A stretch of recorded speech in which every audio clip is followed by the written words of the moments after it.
Ciao Massimo, ti ringrazio per la disponibilità, oggi che è una giornata di test, primi test dell'anno, giusto? I secondi, dai, secondi. Ho già fatto 2 giornate valle lunghe. Quindi la ruggine l'hai già tolta? Sì, l'ho già tolta, Allora, questo è il mio percorso di conoscenza dei vari piloti di caratura nazionale e internazionale. Sono contento di averti perché so che comunque sei, se non sbaglio, il pilota più titolato della classe 600 italiano.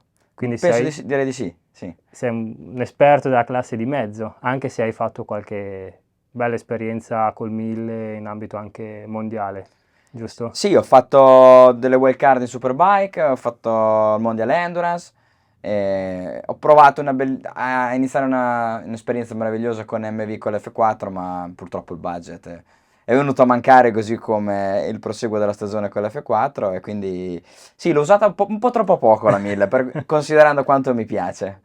E tu di che classe sei intanto? 84. 84. E sei della zona di Sì, Rimini? di Sei di Rimini, Rimini, sì, giusto? esatto. Quindi terra di motori. Terra di motori, esatto, è un po' nell'entroterra, nella collina, diciamo, vicino a Rimini. E come è iniziato il tuo percorso da pilota? Babbo Natale mi ha portato la minimoto A che età? a 4 anni. Era, sì, 4, adesso non mi ricordo, penso che era 4, Natale 88 direi. Quindi presto. Sì, Anche per prestissimo. l'epoca, no? Erano le primissime minimoto che arrivavano, erano le Vittorazzi, non so se per caso hai visto ultimamente, l'anno scorso è uscito proprio il film sulla storia delle minimoto. Sì. Ma minimoto da strada o minicross? No, minimoto. Minimoto. Sì, nel 1986-87 Vittorazzi portò le prime minimoto dal Giappone in Italia.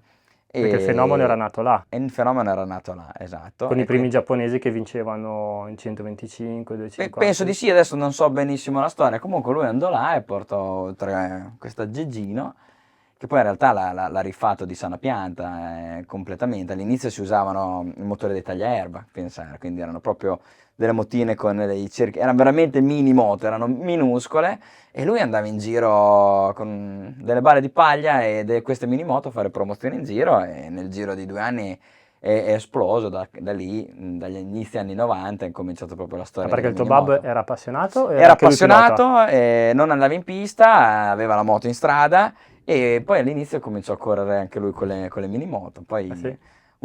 dopo aveva preso una minimoto anche a me, e me lo ricordo come adesso, mi fa: il giorno che mi superi io smetto. E quel E giorno così è andata? così è andato. Mi ricordo anche quando l'ho superato in fondo a rettilineo nella pista di San Mauro Mare, e da lì... Dopo quanti anni?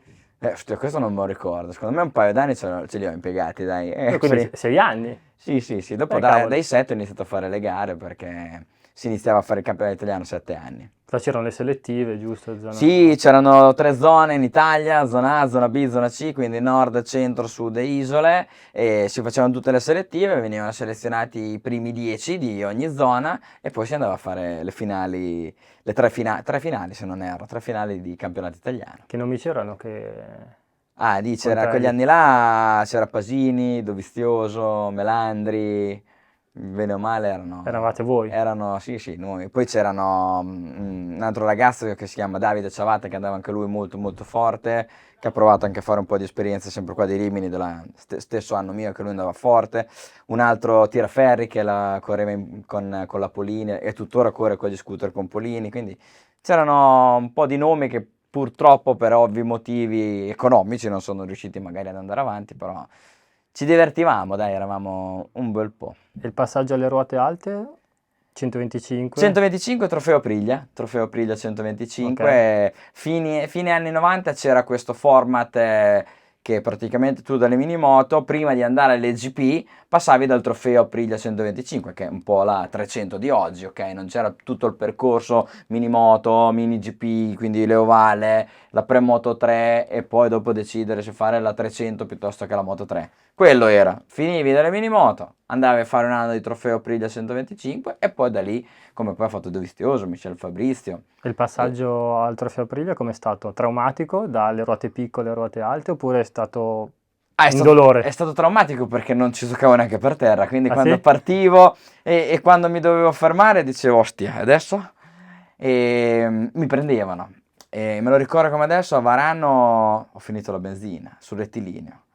Ha iniziato a fare i vuoti, E il mio problema era, e adesso quando arrivo in ghiaia cosa faccio? Perché non ci arrivavo proprio. Adesso non è che sono alto adesso, ma all'epoca era veramente basso, non ci arrivavo neanche se mi mettevo su un fianco. E allora sono entrato in ghiaia, sapevo che non dovevo frenare con il davanti quando vai sull'erba, no? Sai quelle cose, mi raccomando non frenare. E la prima volta chiaramente come sono andato sull'erba, cosa ho fatto? Ho frenato, bocca in avanti, quindi mi sono ricordato e ero lì, ho detto adesso cosa faccio, cosa non faccio? A un certo punto, quando mi stavo per fermare, sono sceso al volo dalla moto, ho tenuto la moto per Alla il manubrio, bersagliera. alla bersagliera e lì dopo è arrivato il Marshall me l'ha tenuta, quindi è stata un'esperienza grande, nel vero senso della E parola. la prima gara com'è andata? La prima gara è andata è finita in lacrime, proprio un pianto disperato a Valle Lunga perché non ero messo neanche malissimo, non mi ricordo, però sono caduto in fondo ai cimini e quindi sono tornato indietro. Tutti i piloti che ho sentito, prima gara, in ghiaia, Ah, lanciata, sì, certo. disastro. Sì, per forza, dai, tanto bisogna prendere le misure. Ma la prima, cioè non la seconda, tutti prima Sì, gara, sì. lanciato in ghiaia, Sì, ho sì, rotto. no, io Classico, è un classico. lanciata ai cimini, quindi dai, anche una bella caduta, Sì. insomma. Quell'anno lì Vabbè. com'è andato alla fine? No, quell'anno lì è stato drammatico Ma le moto perché... erano uguali per tutti, Sì, tipo sì. monomarca. Bravissimo, monomarca, erano trofeo Aprilia 125, suddiviso in due gruppi, under e master in base all'età, ma eravamo, Ma 90... c'erano diversi team o era gestito tutto da Aprilia? No, direttamente? diversi team, cioè nel Ok. senso il mio team eravamo io e mio papà. Ah, come E- tutti, anche quelli agli inizi. Esatto. Quell'anno lì ho vinto il campionato italiano minimoto nella Senior A, si Ah, chiama. facevi tutte e due? Sì, facevo le minimoto e il trofeo Aprilia, quindi iniziavo a fare il primo anno di esperienza perché comunque avevo già, sì, avevo 14 anni, perché comunque non potevi incominciare prima e allora facevo tutte e due. È stato un anno comunque difficile di esperienza, arrivavo... Poi io sono sempre stato anche nelle minimoto, uno che non è che arrivava e andava subito veloce. Avevo bisogno un attimino di Ah. capire com'era la situazione. Poi chiaramente, insomma, io e mio papà e basta abbiamo fatto anche miracoli, anche perché lui Certo. faceva tutt'altro nella vita, Non era meccanico. non era meccanico, si ingegnava parecchio, gli piaceva e quindi ci siamo divertiti. È andata comunque bene. Sì, è andata bene, poi l'anno dopo l'ho ripetuto nel... E c'erano sempre quei piloti lì, Dovizioso, Melandri. No, Melandri è passato subito all'EGP lui prototipi. non ha fatto, lui così come i fratelli De Angelis, anche loro e Poggiali, loro sono passati direttamente dalle minimoto all'EGP. E quegli anni lì, Dovizioso è arrivato però nel 2000, perché c'era Michel Fabrizio, Luca Scassa, ce n'erano tanti, adesso non è che Tanti nomi noti. me li ricordo tutti, sì. E poi Eri lì con loro? Sì, Ah, nel tutti lì. 2000 ero lì con loro, battagliavo per stare nei primi 5, ero sempre lì in bagarre con loro. E l'anno dopo? L'anno dopo ho fatto ancora il trofeo Aprilia, però 250 Nel 2000... e 1. 2001. Del 2000, quindi nel 99-2000 ho fatto il trofeo Aprilia 125 e nel 2001 250 iniziavo a battagliare con gente che mi dava gusto perché c'erano De Matteis, c'era Zerbo, insomma gente che... D'esperienza, già. Arca miseria, sì, tanta esperienza. E quindi... 2,5? 2,5 bella. Ah, la Aprilia 2,5, guarda, se potessi me la ricomprerei. Ogni tanto la vado a trovare perché c'è un ragazzo che ha un ufficio vicino a casa mia. Ogni tanto lo vado a trovare. Ma proprio la tua? Sì, si è comprato la mia. Ah, cavolo. Si è comprato la mia, sì. Non ci conoscevamo e una volta mi ha contattato su Facebook e mi ha detto guarda che hai delle foto, degli adesivi, queste cose qua. E mi fa dai passa in ufficio che ti offro un caffè. Tra l'altro fa anche delle cose molto carine, lui fa Original Race, non so se ti capita, vai a vedere, fa un sacco di maglie, t-shirt, cose veramente carine. E ho detto dai ti vengo a trovare che sono curioso. C'era la mia moto lì e ho detto quasi stanotte te la porto via. Te la fate provare o No, ce l'ha in ufficio, gliel'ho autografata, lui c'ha la scrivania, di fronte c'ha la Priglietta 2,5 lì, meravigliosa, bellissima quella moto, veramente bella. È da rimettere in pista, cavolo, lasciarla lì. Vabbè, Per te è un è la peccato. sua, sì. Quella è stata bella, divertente da guidare molto. Quello è stato un bel anno. Solo un anno hai fatto? Un anno, sì, mi sono tolto delle belle soddisfazioni. Qualche sì. vittoria, podi? Sì, Prontivia ho vinto subito a Vallelunga. La prima gara? Alla prima gara e ho fatto degli altri podi e ho chiuso terzo in campionato, mi pare. Chi faceva bei risultati lì, che premi aveva? Aveva dei test, qualcosa o zero? Niente. Portavi a casa Cioè, in coppa? realtà, allora, se vincevi la 125, che diciamo era la categoria per i giovani di debutto, magari ti facevano provare una GP così, però me senza soldi non ho mai provato niente. Cioè, venivano lì e ti chiedevano il budget o no? Sì, è sempre stato uguale, non è che Ok. prima era diverso Uguale. ad oggi. No budget, no gare. Quindi qualche contatto c'è stato per andare un po' prima nei prototipi, però Ah, era non sempre dietro... non ho mai avuto le possibilità economiche, cioè abbiamo provato a cercare di capire, ma lontane anni luce dalle nostre possibilità economiche, Quindi quindi... fino a quel punto lì vi autosostentavate Ah, sì, praticamente. sì, è sempre stato sulle spalle di mio papà, non ha mai purtroppo Tutti i trovato sacrifici sponsor, sì, e sì. andate. Non dico pane e cipolla perché non è vero, però tantissimi sacrifici, sì, assolutamente. Infatti a fine 2001 abbiamo detto basta. Ah. Abbiamo detto basta e nel Avevi 2002... 15 anni, Eh? 15 anni, giusto? No, sì, 16. sì, 16, sì, 2002, Ma 16. basta gare? Cioè... Ah no, basta, avevamo finito i soldi, quindi abbiamo detto basta. Poi dopo mi fa... Quest'anno cosa fai? Facevi 18 anni, a fine 2002 facevi 18 anni, mi fa vuoi la macchina o vuoi la moto? Ho detto, c'ho lo scooter per andare in giro, basta e avanza, quindi... Allora mi compro un R6 col finanziamento e tutto, perché chiaramente i soldi non c'erano, e ci eravamo iscritti al trofeo R6 nel 2002. L'R6K. L'R6K, esatto, che era un altro campionato, diciamo, propedeutico, molto molto interessante, e c'era anche a livello internazionale, cioè anche tipo Karl Krasov ha vinto l'R6K ed è arrivato dove è arrivato. E lì era bello, 100 piloti, 90, 100 piloti. Nel 2002 ci eravamo iscritti, ma stesso problema. Abbiamo detto ok, ci siamo iscritti, mi ha fatto finanziamento per comprare la moto, abbiamo comprato il kit e alla fine mio papà la usava per andarci in strada la moto perché siamo usciti 2 o 3 volte e non c'era modo come dire, di andare avanti perché non c'era proprio le possibilità. Allora ho trovato un ragazzo di peso, una concessionaria, aveva una moto Kawasaki e mi ha fatto correre tramite un nostro carissimo amico e ci siamo messi in contatto, ho iniziato a correre a fare la Coppa Italia perché all'epoca c'era la Coppa Italia che era simile al campionato italiano. Cioè, quindi tu sei partito a comprare la moto, il kit, però mancava poi l'iscrizione al Sì, campionato no, poi e le trasferte, meccaniche, sì, le meccanica, gomme. mancava tutto, sì, esatto, l'abbiamo fatta proprio così alla garibaldina. E poi niente, dopo sono andato a correre con questa Kawasaki, però pace all'anima sua perché Poretto l'ha schiacciato con lo scooter, quindi ha fatto anche una brutta fine. Cazzo, era un rottame la moto. Cioè, aveva anche il clacson, aveva sulla moto, era veramente un bidone. E lui, una volta prima di una gara a Magione, mi ha detto: te sei uno che va piano, non cadi mai. Io ho detto: guarda, va bene, non c'è problema. Gliel'hanno riportata dentro un cascettino dell'immondizia e ho detto: vabbè, è stato un piacere, grazie per l'opportunità. E quell'anno lì, grazie a Bike Service, a Stefano Morri, che poi è il team che l'anno scorso c'era il Cheope Motor Team dove ci correva Canepa e Mhm. Kromenacher e il suo socio era Damiano Evangelisti che è capotecnico tuttora nel team GRT del Mondiale Superbike, direttore sportivo scusa anzi e c'erano loro a capo di questo team che poi Bike Service non è altro che una concessionaria di moto di Rimini, mi fanno fare l'ultima gara di trofeo R3 Cup qui a Misano, R6. R6, R6. sempre R6 Cup e faccio sta gara e la vinco, così da niente. Tant'è che me lo ricordo come adesso, il venerdì avevo fatto dei team, giravo, ero corto con i rapporti. No, allora mio babbo mi fa, Massi, vai in giro a chiedere i rapporti. Allora vado in giro a chiedere i rapporti, arrivo da uno e gli ho detto, c'è la corona del 42 che io col 43? Ma perché non ti basta la 43? In quanto giri? Allora io ingenuo, proprio come un patacca, come si dice qua in Romagna, gli ho detto, hai fatto sto tempo? No, no, vai troppo forte, non ti do la corona. Niente, quindi ci siamo dovuti comprare anche la corona e ho vinto la gara. Da lì è stata un po' la svolta, perché l'anno dopo, sempre con Bike Service, abbiamo partecipato al campionato R6, scusa, R6 Cup. Tutto l'anno, C'ho top. l'R3 perché avendo il team con De Angelis con l'R3 mi viene l'R3. Con l'R6 Cup le ho vinte tutte le gare, mi battagliavo Tutte? sì, di categoria tutte, reali 3 vittorie e 2 secondi posti e lì battagliavo con De Matteis e Brugnara che per l'epoca erano dei bei nomi, insomma Brugnara arrivava dal mondiale Supersport Però 600. allora non c'era neanche la concezione di allenamento come adesso. No, ma va là. Saltavi in moto la gara, Sì, il weekend di sì, gara. bravo, poi il Non weekend di facevi i gara. test. Ma va là. No, beh, i test in realtà li facevo.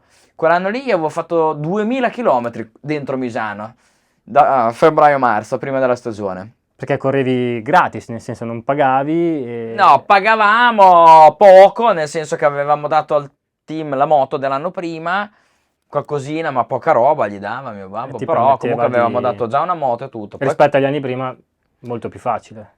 Sì, assolutamente. Poi vabbè, le moto non era come adesso che cercavi sempre il pelo, la moto mettevi la benzina e via Anche col team andare. non andavi a No, fare le ma va là, modi. no, facevi al top per quello che poteva essere la ciclistica, in modo da sentirtela a tuo agio e la prerogativa di Mori, me lo ricordo come adesso, era test invernali devi fare almeno 2000 km Massi, quando hai messo 2000 km sulle spalle allora possiamo partire e dire che hai già fatto un po' di strada sulla moto e quindi da lì 2003 è stato diciamo il mio anno perché vincendo praticamente tutte le gare avevo vinto un premio ogni gara che mi pare che erano tipo 1000 euro, poi alla fine dell'anno avevo vinto l'R6 e uno scooter 125, quindi insomma era un bel pacchettino. Già buono, Già rispetto adesso che non ti danno niente. Bravo, esatto, rispetto adesso che non ti danno niente, era un bel pacchettino perché se ci pensi, 5.000 euro, uno scooter più una moto, insomma, in ottica 2004 dici, non sono messo bene, però, insomma, Rispetto all'anno prima, un cazzo nel niente, culo ce l'ho. piuttosto che niente. Piuttosto che niente, e da lì dopo sono andato a fare nel 2004 l'italiano Supersport. Però eri ancora è lì che c'è stato il passaggio tra amatore e professionista o lavoravi nel frattempo ancora? Allora, ho finito la scuola. Come ho finito la scuola sono andato a lavorare con mio papà, facevo il piastrellista, pavimenti in porfido, una bella fatica, perché d'inverno è freddo ed estate è caldo. D'inverno è troppo freddo ed estate è troppo caldo. In cantieri, sempre giù in Cantieri, ginocchio. sempre giù in ginocchio, io ero un po' il boccia, un po' mi insegnava e quello è stato l'anno del 2003, quindi l'anno dove sono andato anche bene, forte, mi viene da dire, perché comunque già all'epoca facevo dei bei tempi, mi ricordo nel 2003 ce l'ho proprio ancora qua impresso, 2.01.0 il Mugello. Con le gomme di allora, le moto con di l'R6 del 2003, quindi me lo ricordo ancora adesso perché era un bel tempo. Mi è rimasto proprio impresso. Misano girava dal senso quello vero. No, adesso è capovolta. Prima era giusta. Prima era giusta, adesso è capovolta. Scherzi a parte. E quello è stato sì, l'anno... passaggio. Il passaggio, sì, perché poi in quell'anno lì sono andato a fare il militare, poi alla fine ho fatto l'obiettone nel mio comune. Quindi insomma 2003-2004. Ma tu in quegli anni lì era solo passione o pensavi che potesse diventare qualcosa di lavorativo? Allora, all'ultima gara dell'R6 Cup, proprio qui a Misano, penso sì, ero sul podio. Quello del 2003, sì. Del 2003. Avevo vinto la gara, ero sul podio e dicevo, Dibo mi fanno ancora male le braccia, porca miseria. E c'era Paolo Gozzi, giornalista, mi guarda e mi fa, ma come fanno a farti male le braccia per aver fatto 10 giri? L'anno prossimo che devi fare delle gare di mondiale, come fai? Io l'ho guardato come dire, questo è scemo, no? Perché cosa sta dicendo, no? Cavolo, ad aprile ero a Misano a fare la prima wildcard di mondiale. Ma avevi già, cioè l'ultima gara di Misano, avevi già parlamentato con qualcuno o Niente. dopo il campionato sono arrivate le proposte? Ero andato sotto l'ala di Lorenzini, che all'epoca il team Lorenzini Baileoni era il non plus ultra a livello nazionale. Sotto all'epoca si chiamava, non era Yamaha Italia, era Yamaha Belgarda, quindi c'era Yamaha Belgarda, c'era lui comunque aveva fatto anche dei podi nel mondiale con i suoi piloti, mi aveva notato, quindi quell'anno lì aveva iniziato a guardarmi. Durante l'inverno il team per il quale correvo, quindi Bike Service, aveva preso una moto di Lorenzini del 2003, che era la moto che utilizzò Nannelli, perché ci fece il mondiale nel 2003 e io quella moto lì l'ho usata nel 2004, quindi siamo venuti a fare i test qua a Misano, avevo fatto la gara di Europeo Vallelunga e avevamo visto che non era male e mi hanno detto dai, ma fai la wildcard a Misano, quindi mi sono trovato. Aspetta, inizio 2004 era partita per fare il CIV con Lorenzini? Sempre con Bike Service. Con la moto di Lorenzini? Con la moto di Lorenzini, sì, ci avevano dato una moto, diciamo, incomodato d'uso gratuito. A gennaio facevi il CIV? Ah sì, anche a marzo facevo il CIV. Siamo arrivati a fine marzo, primi di aprile, che siamo andati a Vallelunga a fare una gara di campionato europeo, perché 20 anni fa c'era ancora il campionato europeo. Come test? Come test. Ero terzo, quarto in gara. E quindi, non male. Aprile mi hanno detto... Ma te l'aspettavi? Cioè di andare così bene, perché all'Europeo c'erano già semiprofessionisti. Sì, esatto.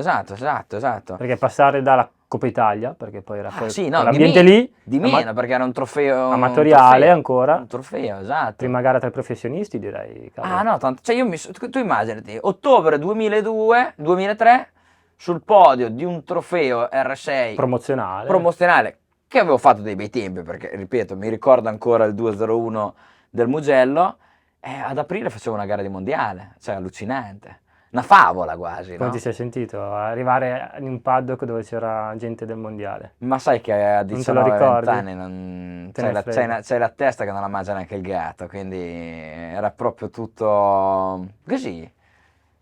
Ma sei andato lì con l'idea di spaccare No, oppure no, no, di fare quello esperienza? non è stato mai nel mio carattere, Ok. cioè essere così esuberante, essere così strafotente, anzi sono No. stato lì e ho detto dai, Vediamo cosa intanto si fa. speriamo che mi durano le braccia, infatti fortuna ho piovuto, quindi mi ha dato una mano questa cosa qua, e in realtà era tutto, è arrivato tutto talmente tanto Ma in bene. Italia, quella lì? Sì, Misano. Milano. Quell'anno lì alla fine ho fatto il campionato italiano, che allora sono partito con la prima gara che ho fatto il campionato europeo, poi siamo andati a fare una gara di italiano, gara di mondiale qua, e poi da qua siamo andati a fare l'italiano a Imola, e partivo in terza fila, di fianco a me avevo l'Ansi con la Ducati 749 Braille, e io A Imola. a Imola, e io dicevo a te guarda Che questo, faceva una wild card, lui faceva già faceva il il mondiale, mondiale. lui faceva il mondiale, era venuto a fare la wild card a Imola, io ero lì e dicevo a te guarda, Che lo se vedevi io in devo- TV magari l'anno prima. Bravo che lo vedevo in E la TV. prima gara di mondiale qua com'è andata? 11°.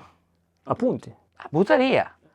E poi a maggio ho fatto Monza, mondiale, anche lì ho fatto 3 wild card, tutte e 3 11° sono arrivate, è stato incredibile, l'ho fatta quell'anno lì, quindi 2004 ho fatto wild card a Misano, wild card a Monza e wild card a Magny-Cours, mentre invece a Imola Lorenzini mi fece correre con la terza moto nella Superstock 1000, che ancora esisteva la Superstock 1000, quell'anno era Stock 1000, ok. Stock 1000 R1. con l'R1, quindi così, cioè, un giorno Mai provato il 1000? mi ha chiamato, mi ha detto ma sì, ha chiamato vabbè il team manager Stefano, l'ha chiamato e ha detto gli facciamo provare il 1000 Massimo, c'era la moto temporada Romagnolo qui e in gara c'era Luca Pasini, Marco Dall'Aglio e io che avevo 19 anni su questo R1, giravamo a Misano non solo come hai detto tu prima dall'altra parte ma nel corto, quindi c'era la brutta pela, era la parte che Misano veniva divisa diciamo per le gare Coppa Italia piuttosto che trofei il corto e per il campionato italiano un mondiale il lungo,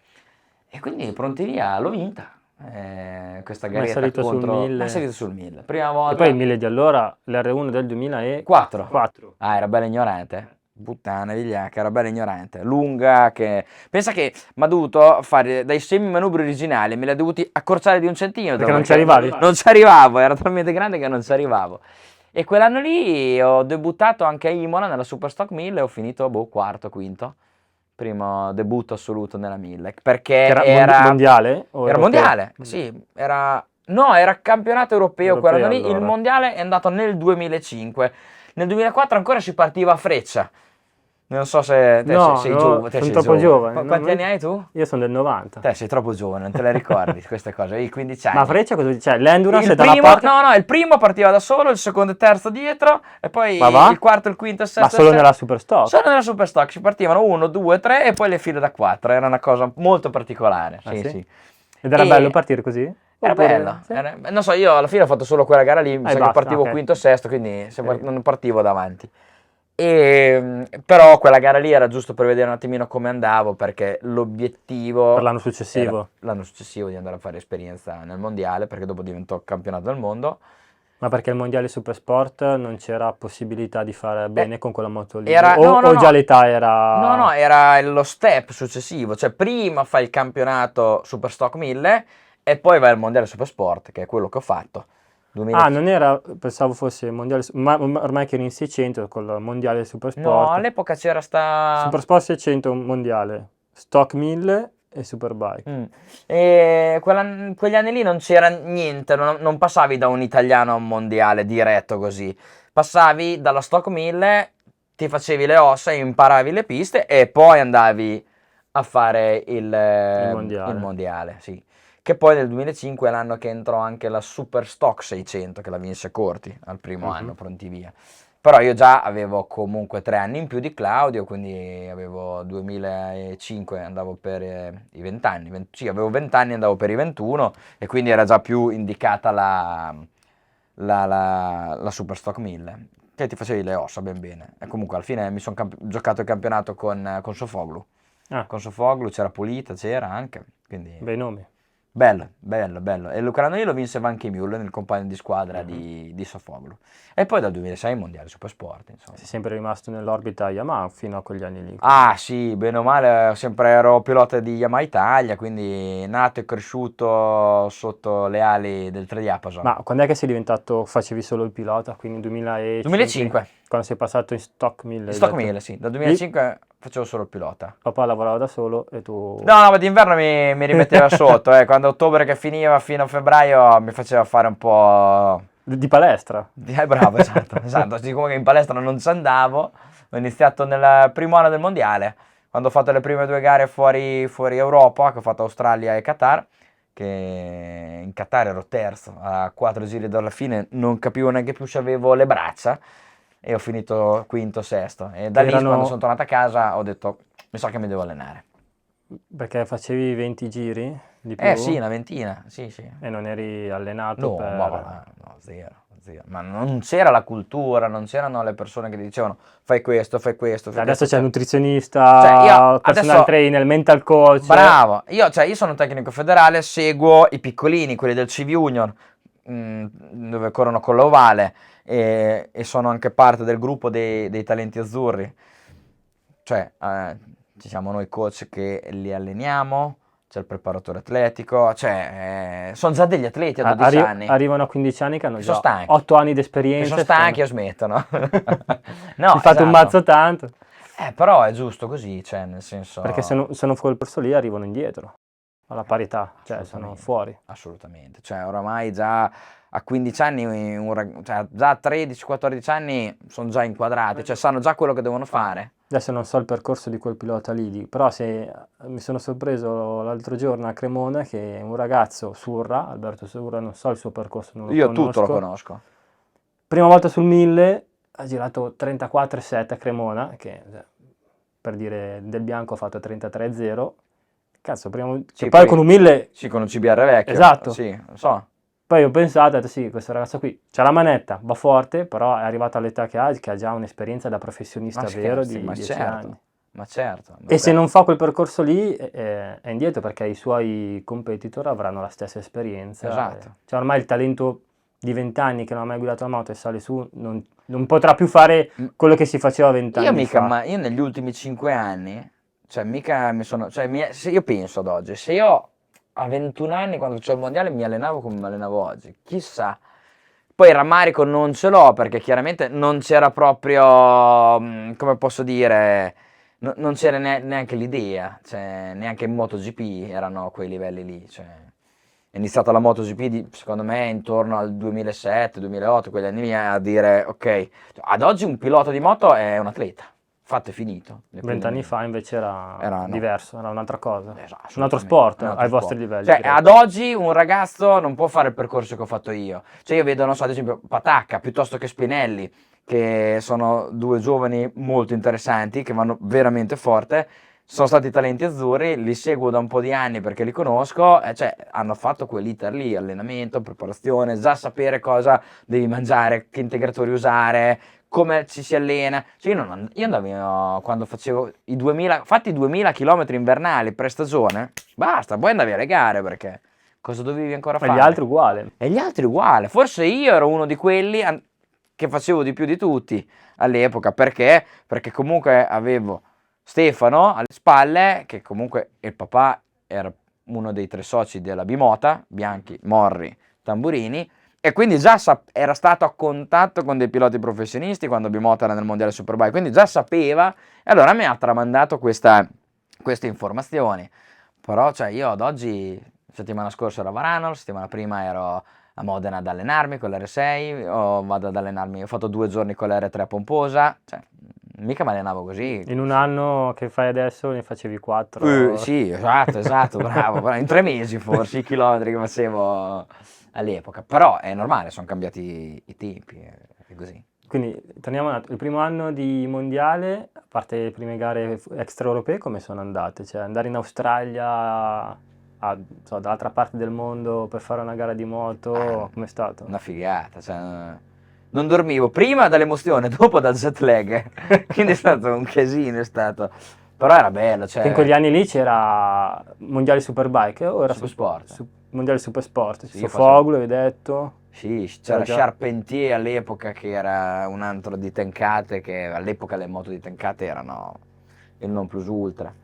C'era un po' di E... gap tecnico. Dio di Dio, c'era un po' di gap tecnico, sì, che quando li hanno scoperti, lì li hanno squalificati non so per quanto No, tempo. non mi ricordo cos'è che Avevano un depressore nei carter, quindi avevano un magheggio bello Bello interessante, sì, sì, sì.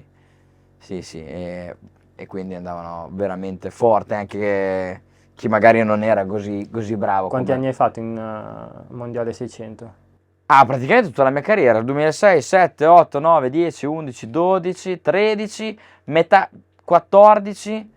E come mai il passaggio al 1000 è stato così cioè problematico a livello proprio di carriera? Mi Cioè, chiedevano i soldi. Semplice. sempre quello. Quanto budget hai? Niente. E quindi rimani dove sei. Quindi io di budget non ne avevo di spendere 300-400 mila euro per andare a fare un mondiale Superbike. Io sono dell'idea che se dovevo andare al mondiale Superbike è perché me lo meritavo di risultati, non di portafoglio. Quindi evidentemente con i miei risultati non me lo sono meritato e al mondiale Superbike non ci sono arrivato. E le wildcard che hai fatto erano solo di sostituzione, quindi. Ho fatto una wild card nel 2005 perché il mio compagno di squadra Viziello a Imola si ruppe la clavicola e quindi io andavo già a Silverstone a fare la gara di Stock 1000 e ho fatto anche la gara del mondiale Superbike. 2 gare. 3, perché una della Stock e 2 della Superbike. E le braccia come sono arrivate? No, dopo Riallenate. andavo. Come è andata quella gara lì? Allora, Stock 1000 l'ho vinta con un mega sorpasso con Sofoglu l'ultima curva. E allora, il weekend è stato magnifico perché in qualifica avevo fatto l'8° tempo, cioè avevo messo dietro Aga e Pit con le Yamaha ufficiali, quindi una figata atomica. E ho fatto la Super Pole. Cioè tu mi stai dicendo con un risultato del genere, prima gara che fai con Niente. il ufficiale, Niente. Non si è aperto niente per il 2007, se non la possibilità assolutamente di riconfermarmi nel mondiale Supersport. Comunque 2006, cioè sì, esatto, nel 2005 ho chiuso quarto nella Stock 1000, che poi lo potevo giocare, lo potevo vincere, ho fatto quella wild card lì molto bella, anche perché poi ti dicevo, in Super Pole mi sono un po' cagato sotto, perché mi sono trovato lì da solo. un giro ho da detto, solo, è vero? E adesso, me lo ricordo come adesso, c'era all'epoca il direttore di gara Alberto Fantini, un'istituzione per me, a parte che vabbè, di Rimini. Allora, sotto il passavi sotto, bravo, sotto il gonfiabile della Super Pole, lui faceva 5, no? Ma io lo conoscevo talmente bene perché comunque era uno degli organizzatori del campionato italiano. Quando lui ha fatto 5, io non pensavo che faceva il countdown, allora gli ho dato il 5. Fa, cosa fai, Messi? Dai, va là, vai! E mi ha dato una botta sul casco e sono partito. E quel giro lì mi sono lanciato e ho detto, e adesso che cavolo faccio? Sono qua da solo, la gomma da tempo. Infatti, finito 16°, ultimo, e in griglia di partenza. Ero in griglia di partenza, tutto teso, arriva uno, mi abbraccia, mi fa "Hey mate", chi è questo? Mi fa con la mano così, è lontano il semaforo, era Ben Bostrom. Cioè, capisci che per me ero lì, gli ho detto, sì, non ho neanche capito cosa mi aveva detto in realtà, me l'hanno detto dopo, ho detto, cos'è che voleva? Mi ha detto che il semaforo è lontano, ho detto, vabbè. Ho portato a casa un punticino, gara 1 mi sono ritirato. Che sono finito in mezzo a una bolla di fuoco di una moto che andava a fuoco, mi si era bruciata la viserina, i peli del naso, allora ho detto aspetta un attimo, dopo mi sono riposato, ho fatto gara 2 e gara 2 ho portato a casa un 15° posto, un punticino che butta via, non è stato male, ecco. Sì, perché allora la differenza tra privati e ufficiali era parecchia, no? Ah Come sì, noi non avevamo neanche l'elettronica sulla nostra moto. Gli altri invece sì? Gli altri già iniziavano ad avere controlli di qualcosa. trazione, tutto, belle ignoranti quelle moto lì, quindi con la gomma da tempo la sfruttavo.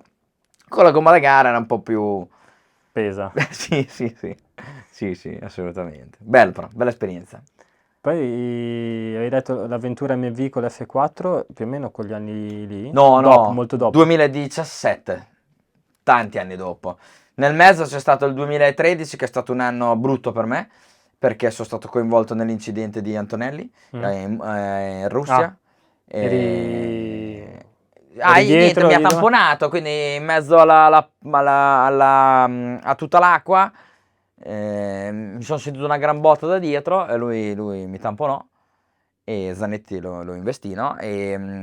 però cioè, quello lì è stato un anno, a parte questo episodio, uno dei peggiori della mia vita, perché correvo con un team che se prendevo 4 semafori, scusate il termine, era meglio, perché erano veramente, mi dispiace dirlo, ma non parlo male mai di nessuno, ma loro me ne hanno combinate di ogni, cioè mi hanno messo anche veramente in difficoltà quando ero in moto, cioè mi sono successe di quelle robe che non sto neanche a raccontarle, Ecco, ma perché ti fa passare la queste voglia. cose qui un pilota come, cioè, perché io immagino che a inizio anno ci siano delle prerogative, delle cose dette, e poi durante l'anno ovviamente ci sono degli eventi, qualcosa che fanno andare male l'anno.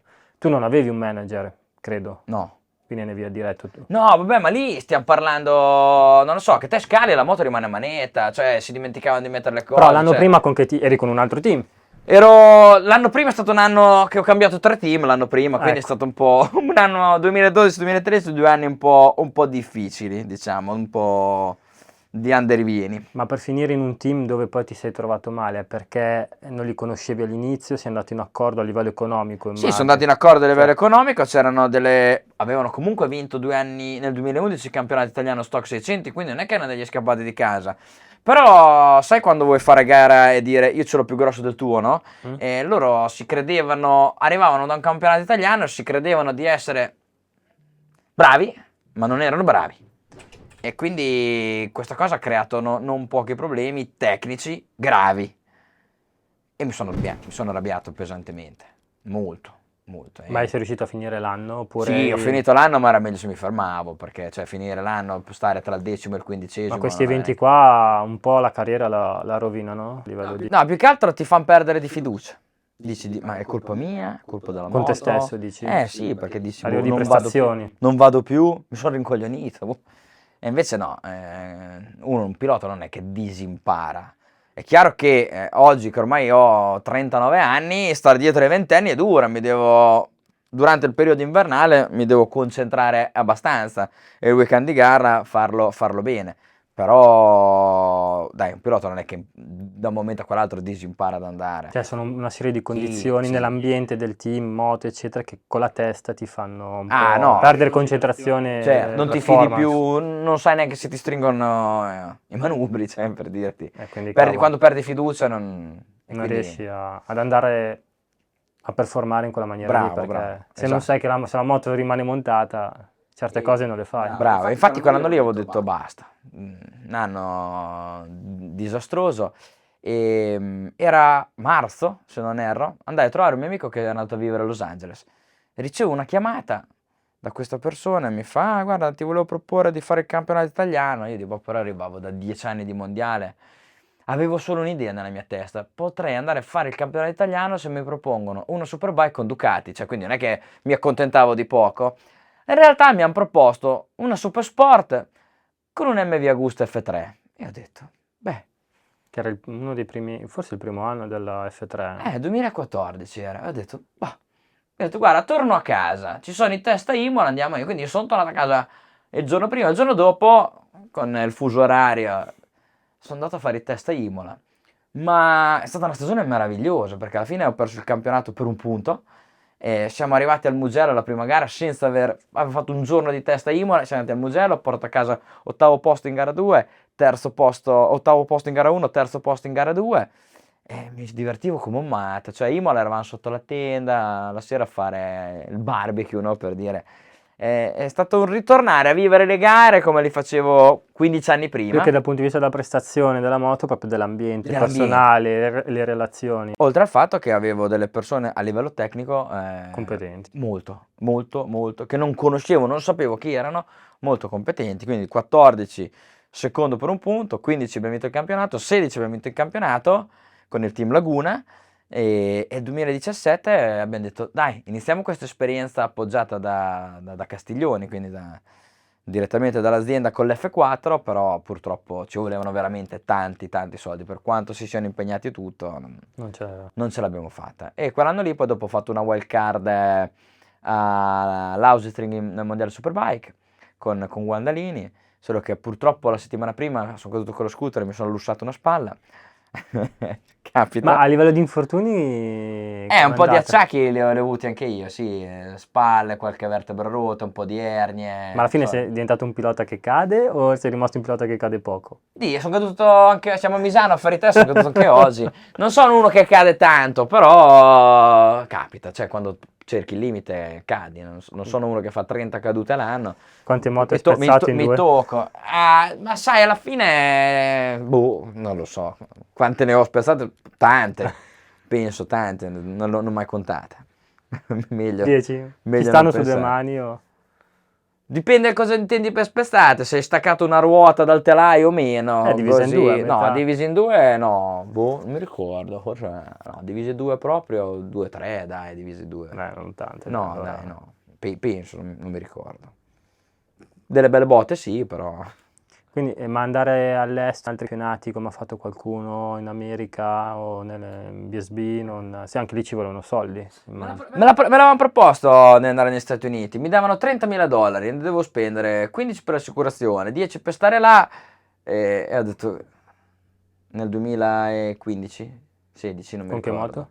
con una Aprilia, poi ci andò corti Ah, al mio posto. Mi ero già impostato la mia vita qua a livello lavorativo e tutto, ho detto perché devo andare a 31 anni, 31, 32, quanti ne avevo, a rischiare così tanto? Serve? Non era l'AMA, era il Moto America, cioè, che poi per carità, ti aveva già perso un sì, po', no, dopo Spissa aveva perso un l'AMA po'. era chiuso, finito, poi è rinato questo Moto America che lo stanno ritirando su, chiaramente. Non ne Però valeva la pena. no, zero, per niente, con 5.000, guadagnare 5.000 euro in un anno, no, che poi erano dollari.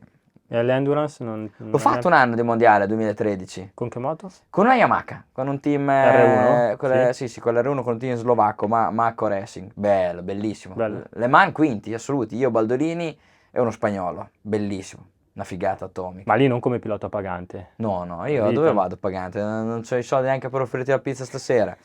E...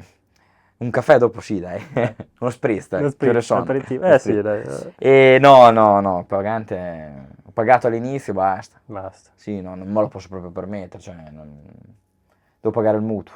E all'endurance ti ha cambiato un po' la mentalità da pilota? O perché anche lì sento piloti dell'endurance che mi dicono no, lì si va al limite 24 ore e chi dice no, va sì, fatto 100%, 98, 99. Che per Beh, un pilota con l'1% sì, no, cambia beh, tanto. devi ottimizzare tutto, cioè, pensa che tu fai le prove, durante le prove libere, tu cerchi, cioè, tu in pista per recuperare 5 secondi, devi farti un bel mazzo.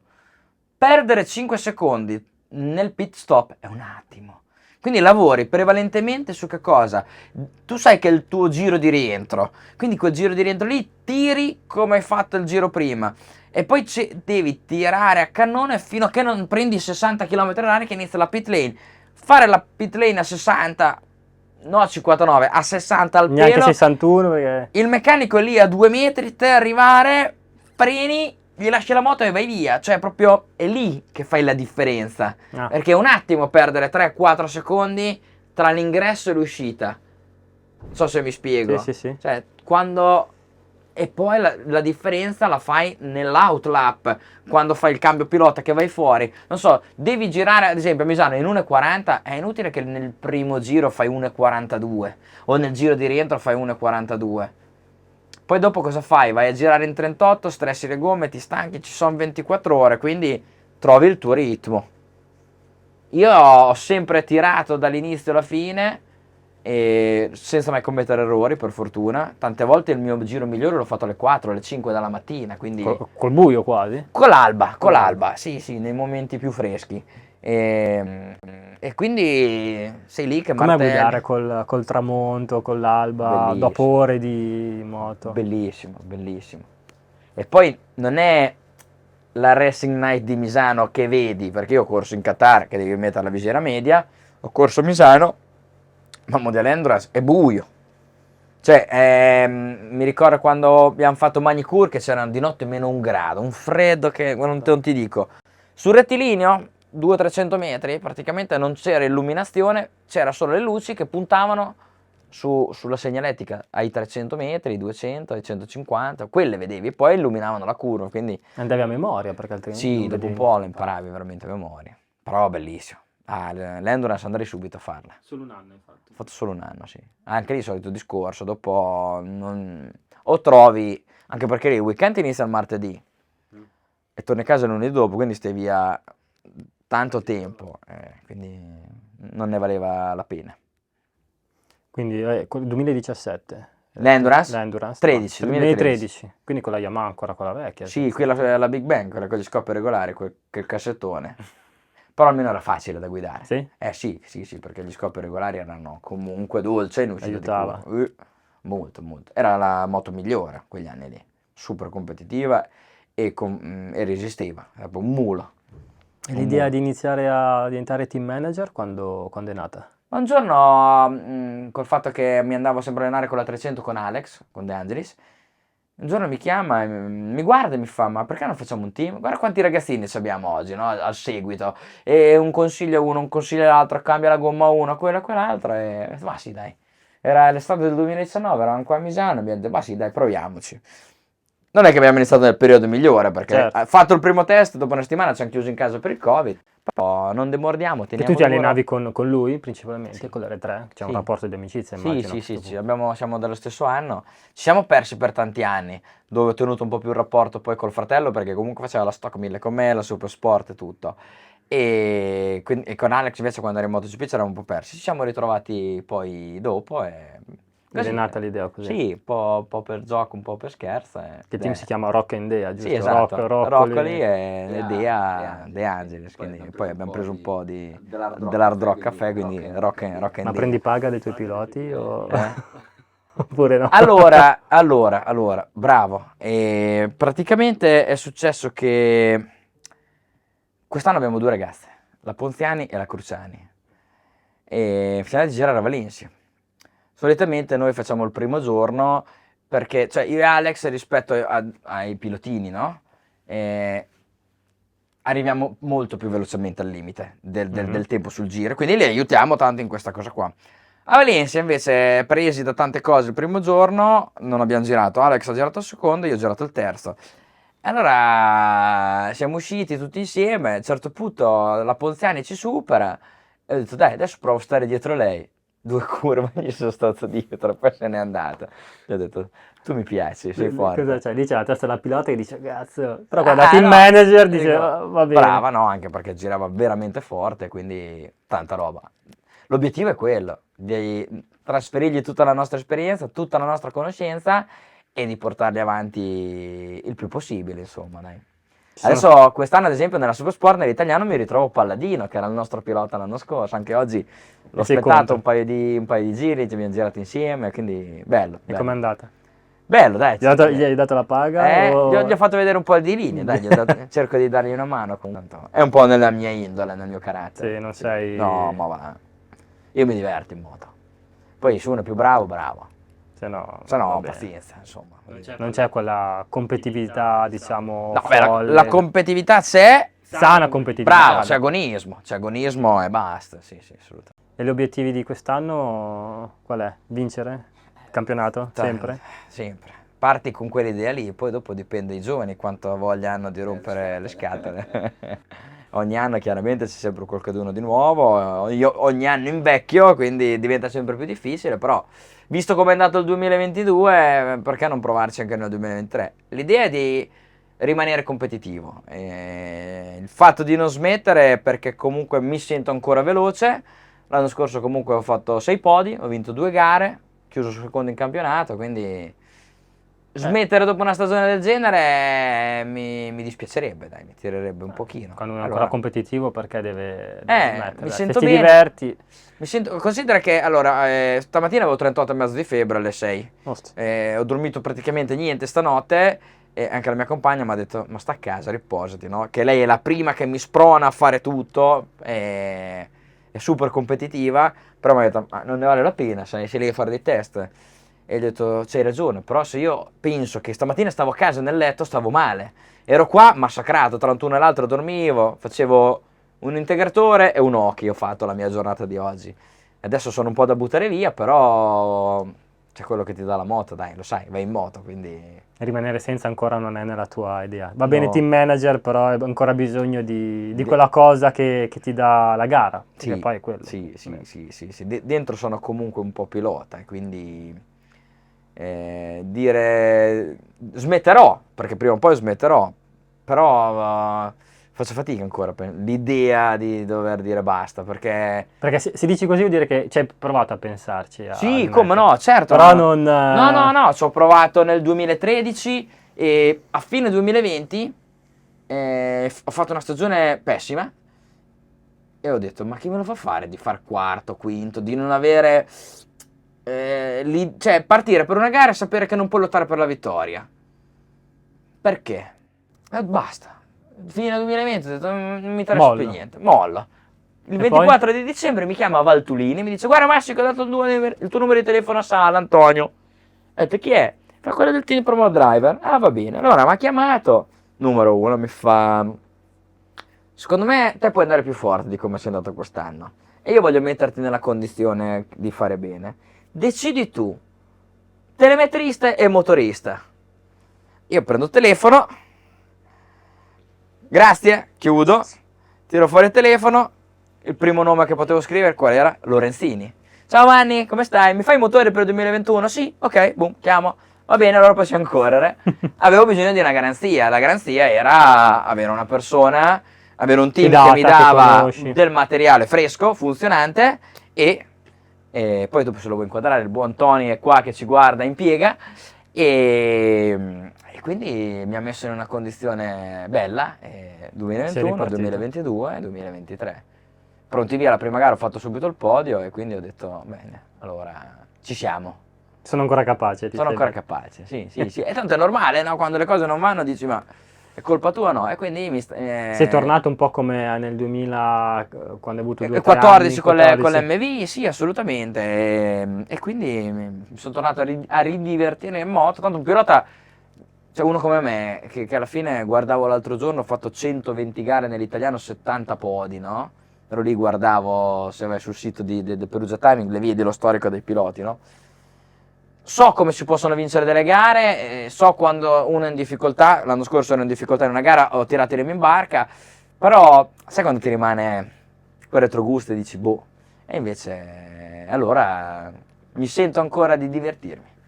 E rimani in 600, l'idea del 1000. Voglio i soldi, non ce li ho. Potrò spendere 150.000 euro per fare un italiano Superbike. In italiano chiedono 150.000 euro. Così 120, 150, ma perché?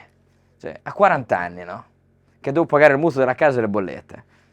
Poi, per carità, hai chi ti dà una mano e te non devi tirarli fuori di tasca tua, perché non ce li ho.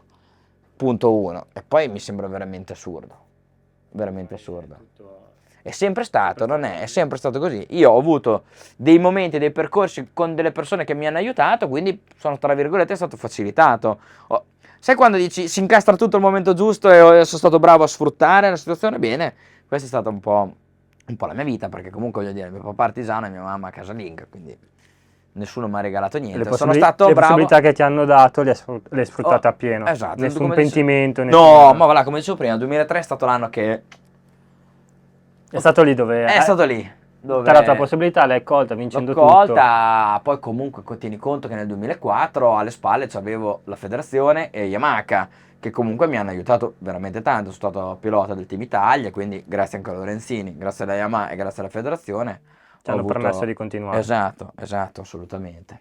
Il rito delle mie interviste è chiedere un autografo a voi piloti di questo casco che ormai è un soprammobile, perché ci sta, dopo ci ha dato una bella legnata. La graffiata che gli hai dato. Ma E dov'è che quindi- sei caduto, dicevi? alla San Donato. Come sei caduto? Sono caduto perché ho azzardato un sorpasso un po' di un pilota un po' lontano e l'ho preso dentro e mi sono ribaltato. Beh, allora Lui è rimasto in piedi, io sono... Beh, allora c'è un bel aneddoto sulla caduta della San Donato, nel senso che debutto in Moto2 con la Bimota, quindi Moto Mondiale 2012, mi chiamano e mi fanno, vuoi correre al Mugello con la Bimota? Cavolo, la Bimota di Rimini, perfetto.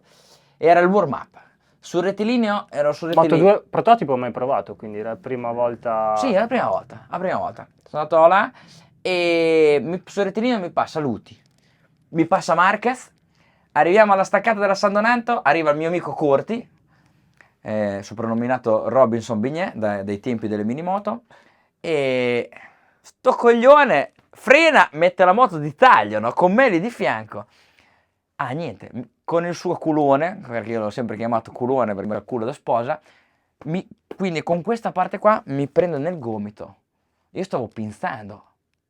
Quindi cosa ho fatto col gomito? Immaginati tu in staccata, sei ai 200 metri dalla staccata della San Donato, e sei lì che freni, uno ti dà una botta sul gomito. Io ho fatto così, capottato.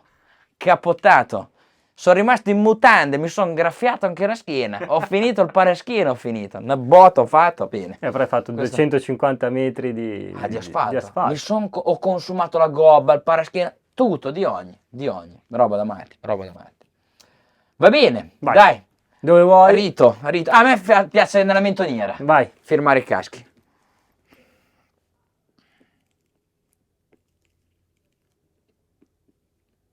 55, sempre con me. Ottimo. Grazie. Grazie Massimo. Grazie a te. Auguri per la stagione. Grazie mille. Grazie per la Ti aspetto alle disponibilità. gare.